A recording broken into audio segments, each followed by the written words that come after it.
अस्सलाम वालेकुम दोस्तों, चलिए आज का हमारा नया टॉपिक हम स्टार्ट करते हैं, जो टॉपिक है अबाउट द फ्रैक्शंस। फ्रैक्शंस के बारे में जो है आज हम डिटेल में देखेंगे कि किस तरह से फ्रैक्शंस के ऊपर जो है वो किस तरह से फंक्शन किए जाते हैं, अमल किए जाते हैं और फ्रैक्शंस को किस तरह से इक्विवेलेंट बताया जाता है, लाइक फ्रैक्शन क्या होती है, अनलाइक फ्रैक्शन क्या होती है, ये सब हम आज देखने वाले हैं। देखिए सबसे पहले तो जब हमारे सामने कोई फ्रैक्शन जो है लिखी जाती है तो हम ये जानते हैं कि उसका जो ऊपर का पार्ट होता है वो कहलाता है न्यूमरेटर, और जो उसका निचला हिस्सा है फ्रैक्शन के नीचे जो लिखा जाता है उसको हम डिनोमिनेटर बोलते हैं। डिनोमिनेटर इसको उर्दू के अंदर जो है ऊपर वाले को शुमार कुनिंदा और नीचे के हिस्से को जो है नस्ब नुमा बोलते हैं।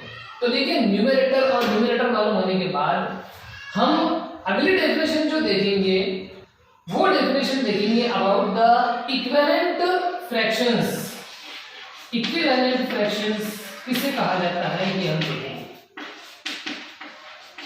अगर हमको दो फ्रैक्शंस दी हुई है, दो कसरें दी हुई है, तो उनको इक्विवेलेंट फ्रैक्शन कब कहेंगे। देखिए हम इक्विवेलेंट फ्रैक्शन उनको बोलते हैं जिन फ्रैक्शंस की वैल्यू यानी जिन फ्रैक्शंस की कीमत जो है उनको सब हल करने के बाद, सॉल्व करने के बाद जिनकी कीमत इक्वल आती है, एक ही आती है, ऐसी सारी फ्रैक्शंस को हम इक्विवेलेंट फ्रैक्शन कहते हैं। जैसे देखिए एग्जांपल के जरिए हम समझते हैं।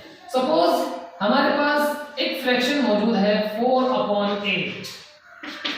अगर हम इस 4/8 को सॉल्व करेंगे, मतलब एक कॉमन नंबर से दोनों को ऊपर नीचे जो है डिवाइड करेंगे, तो देखिए हमारे पास आता है, अगर हम 4 से डिवाइड करें तो ऊपर के 4 को अगर 4 से डिवाइड किए तो 4 1 जा 4 और नीचे अगर डिवाइड करें तो 4 2 जा 8। मतलब इस फ्रैक्शन की वैल्यू आती है 1/2। अब देखिए दूसरी फ्रैक्शन अगर हम ले 5/10 इज इक्वल टू, इस फ्रैक्शन को सॉल्व करने पर भी वैल्यू आएगी 1/2 यानी 5 1 जा 5 5 2 जा 10। 4/8 की वैल्यू भी 1/2 आ रही है और 5/10 की वैल्यू भी 1/2 आ रही है। इसको हमने एक कॉमन नंबर से डिवाइड किए 4 से और इसको हमने एक कॉमन नंबर से डिवाइड किए 5 से, वैल्यू दोनों की एक आ रही है। इसी तरह से अगर हम एक और फ्रैक्शन ले ले 8/16 तो उस वक्त भी हमारी वैल्यू आएगी 1/2, जिसके लिए हमको ऊपर और नीचे मतलब न्यूमरेटर और डिनोमिनेटर दोनों को जो है वो 8 से डिवाइड करना पड़ेगा। एक कॉमन नंबर से, एक मुश्तरक नंबर से जो है हमको दोनों को डिवाइड करना पड़ेगा। 8 1 जा 8 8 2 जा 16। सारी ही कंडीशन के अंदर जो है वैल्यू 1/2 आ रही है। तो उस हालत में ये फ्रैक्शंस जो हमको दी हुई है, ये सारी फ्रैक्शंस जो है वो इक्विवेलेंट फ्रैक्शन कहलाएगी। मतलब 4/8 उसके बाद 5/10 और 8/16, इन फ्रैक्शंस को, इन कसरों को हम इक्विवेलेंट फ्रैक्शन कहेंगे क्योंकि इनकी सबकी वैल्यू एक आ रही है। अब देखिए इक्विवेलेंट फ्रैक्शंस के बारे में हमने देख लिए, तो इक्विवेलेंट फ्रैक्शन बनाने का तरीका भी हमने इसके अंदर देख लिए। जैसे हमने इसके अंदर एक कॉमन नंबर से न्यूमरेटर और डिनोमिनेटर को डिवाइड किए, उसी तरह से अगर हम किसी कॉमन नंबर से जो है वो न्यूमरेटर और डिनोमिनेटर को मल्टीप्लाई करें तो भी जो है वो इक्विवेलेंट फ्रैक्शन बनाई जा सकती है। जैसे सपोज हमारे पास 4/8 मौजूद है, अगर हमको इसकी इक्विवेलेंट फ्रैक्शन कोई नई क्रिएट करना है तो हम किसी कॉमन नंबर से इसको मल्टीप्लाई कर देते हैं। चलिए हम उसकी एक एग्जांपल देखते हैं। सपोज हम जो है 4/8 को मल्टीप्लाई करते हैं एक कॉमन नंबर 3/3 से, तो हमको मिलता है कि 4 3 जा 12/8 3 जा 24, यानी हमको जो एक नई फ्रैक्शन मिलेगी 12/24, ये भी एक इक्विवेलेंट फ्रैक्शन हमको मिल जाएगी। तो देखिए हमने इस पार्ट के अंदर जो है ये देख लिए कि इक्विवेलेंट फ्रैक्शन बोलते किसको है और इक्विवेलेंट फ्रैक्शन किस तरह से जो है वो तैयार की जा सकती है। अब देखिए हम फ्रैक्शंस के अंदर एक नया टॉपिक लेते हैं, इसका अगला पार्ट लेते हैं।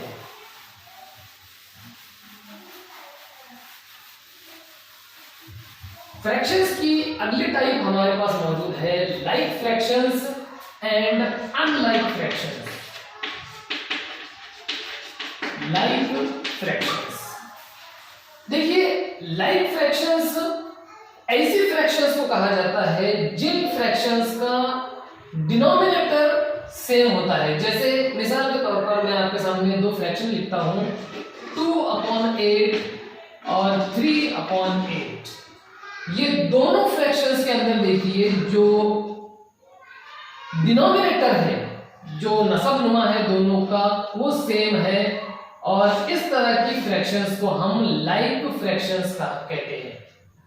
और लाइक फ्रैक्शंस क्रिएट करने के लिए हमको जो है वो स्पेशल प्रोसेस करना पड़ते हैं कि अगर दो फ्रैक्शंस हमको दी हुई है जो लाइक नहीं है, अनलाइक फ्रैक्शंस है, उन अनलाइक फ्रैक्शंस को किस तरह से हम लाइक फ्रैक्शंस में चेंज करते हैं ये भी हमको देखना है। सपोज हमारे पास दो फ्रैक्शंस दी हुई है 3/5 और 4/10। देखिए ये दो फ्रैक्शंस को अगर हमें लाइक फ्रैक्शंस में चेंज करना है, मतलब ऐसे फ्रैक्शंस में चेंज करना है जिनका डिनोमिनेटर सेम हो, तो हम देखिए किस तरह से इनके अंदर स्पेशल प्रोसेस करते हैं। जब हम इनके डिनोमिनेटर पर गौर करेंगे तो हमको पता चलेगा कि पहली फ्रैक्शन में जो डिनोमिनेटर है वो 5 है और दूसरी फ्रैक्शन में जो डिनोमिनेटर है वो 10 है। हम जब इस पर गौर करेंगे तो हमको पता चलेगा कि 5 को जब 2 से मल्टीप्लाई हम करेंगे तो हमको 10 मिल जाएगा। इसलिए दूसरी फ्रैक्शन को हम कोई तब्दीली ना करते हुए, कोई चेंज ना करते हुए, सिर्फ को पहली फ्रैक्शन में चेंज करके लाइक फ्रैक्शन तैयार करते हैं। देखिए जब हमको 3/5 को लाइक फ्रैक्शन में चेंज करना है तो हम जो है वो नीचे जो है वो 2 से मल्टीप्लाई करेंगे और जब हम नीचे 2 से मल्टीप्लाई करेंगे तो हमको ऊपर भी 2 से मल्टीप्लाई करना पड़ेगा। यानी इस तरह से हम चेंज करेंगे तो 3/6/5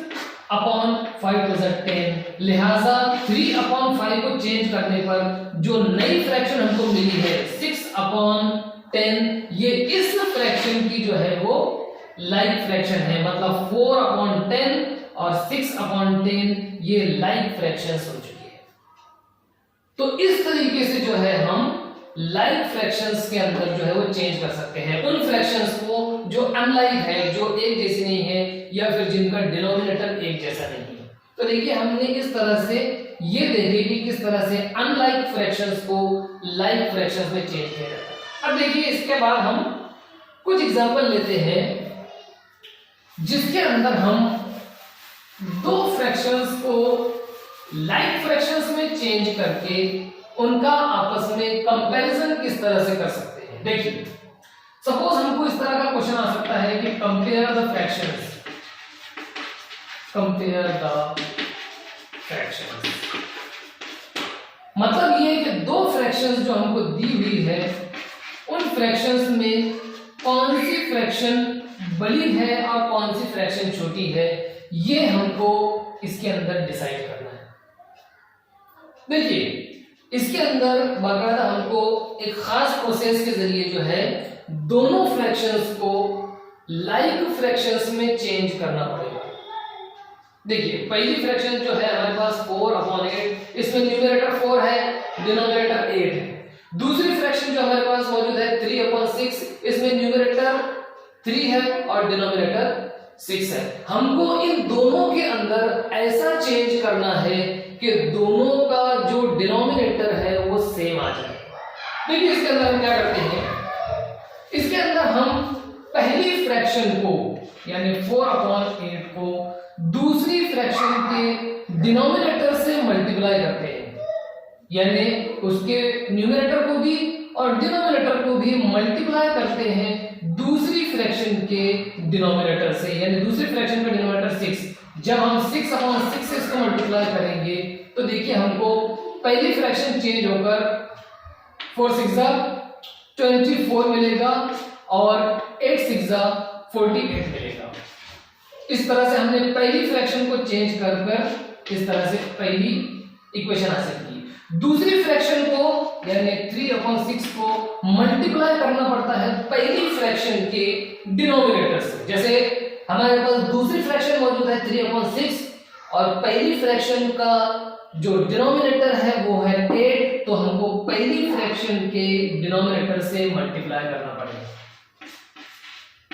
इस तरह से 8 3 24 अपॉन 6 8 48। इस तरह से हमको इक्वेशन नंबर 1 और 2 के अंदर जो दो नई फ्रैक्शंस मिली है, इत्तेफाक से ये है कि ये दोनों फ्रैक्शन में न्यूमरेटर भी और डिनोमिनेटर भी है, ये दोनों भी सेम है। यानी हमको 24/48 इज इक्वल टू 24/48। इत्तेफाक ये है कि इस फ्रैक्शन के अंदर, इस एग्जांपल के अंदर न्यूमरेटर भी दोनों का सेम है और दोनों का डिनोमिनेटर भी सेम है। हमको इक्विवेलेंट फ्रैक्शन बनाने के लिए या फिर जो अभी हम लाइक फ्रैक्शन बना रहे हैं, ये लाइक फ्रैक्शन बनाने के लिए सिर्फ डिनोमिनेटर ही सेम बनाना जरूरी होता है, न्यूमरेटर सेम बनाना जरूरी नहीं होता। अगर वो बनता है तो ठीक है, ना बने तो भी जो है वो फ्रैक्शंस लाइक फ्रैक्शन कहलाती है। तो इस तरह से हमने इन दोनों फ्रैक्शन को लाइक फ्रैक्शन में चेंज कर लिए, मतलब 4/8 और 3/6 को हमने लाइक फ्रैक्शन में चेंज कर लिए। अब देखिए हम दो ऐसी फ्रैक्शन लेते हैं जिनके अंदर जो है हमको कंपैरिजन करना है कि कौन सी बड़ी है और कौन सी छोटी है।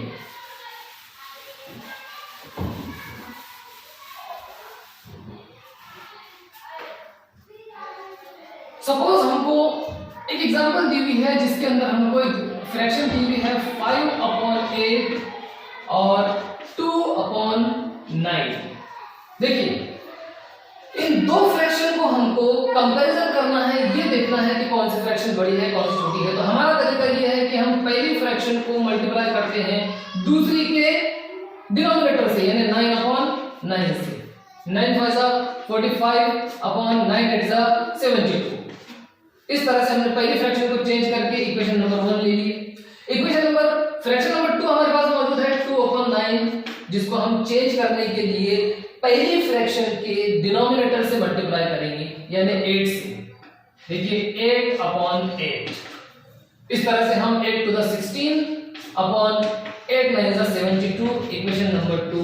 दोनों ही फ्रैक्शन में जो डिनोमिनेटर है वो सेम आ चुका है, तो इस तरह से हम कहेंगे कि 45/72 और 16/72। अब ये दोनों फ्रैक्शन में हमको कंपैरिजन करना है कि कौन सी फ्रैक्शन बड़ी है।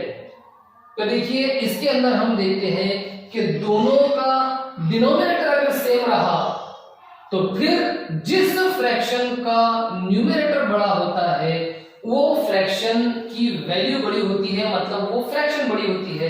इस एग्जांपल में 45 बड़ा है 16 से, इसलिए 45/72 ये बड़ी रहेगी, इट इज ग्रेटर देन 16/72। अब इसके अंदर हम ये देखते हैं कि जो 45/72 ये जो फ्रैक्शन मिली है हमको, ये 5/8 से मिली है, तो इसलिए 5/8 इट इज ग्रेटर देन 2/9। यानी हमको जो दो फ्रैक्शंस दी हुई थी, इन फ्रैक्शंस के मामले में हमने डिसाइड कर लिए कि 5/8 को चेंज करके हमने 45/72 बनाए थे और 2/9 को चेंज करके 16/72 बनाए थे। तो सीधी सी बात है कि इसके अंदर 5/8 ये बड़ा रहेगा 2/9 से। तो देखिए इस तरह से बहुत सारे तरीके से जो है हमने दो फ्रैक्शंस का कंपैरिजन करना जो है सीख लिए कि किस तरह से जो है हम कौन सी फ्रैक्शन बड़ी है और कौन सी फ्रैक्शन छोटी है ये डिसाइड कर सकते हैं। तो ये फ्रैक्शंस का जो टॉपिक है ये बहुत इंपॉर्टेंट है हर बच्चे के लिए। मतलब बेसिक तौर पर अगर बच्चों को ये समझ जाता है कि फ्रैक्शंस का कंपैरिजन कैसा करना, फिर उसके बाद फ्रैक्शंस को इक्विवेलेंट फ्रैक्शन में चेंज करना, उसके बाद लाइक फ्रैक्शंस को अनलाइक फ्रैक्शंस को पहचानना, और उसके बाद अनलाइक फ्रैक्शंस को लाइक फ्रैक्शन में चेंज करके दो फ्रैक्शंस के बीच में कंपैरिजन करना। That is very very important. तो ये हमने आज की वीडियो के अंदर जो है वो देखी है। तो ये वीडियो अगर आपको पसंद आता है इसको लाइक कीजिए, ज्यादा से ज्यादा शेयर कीजिए।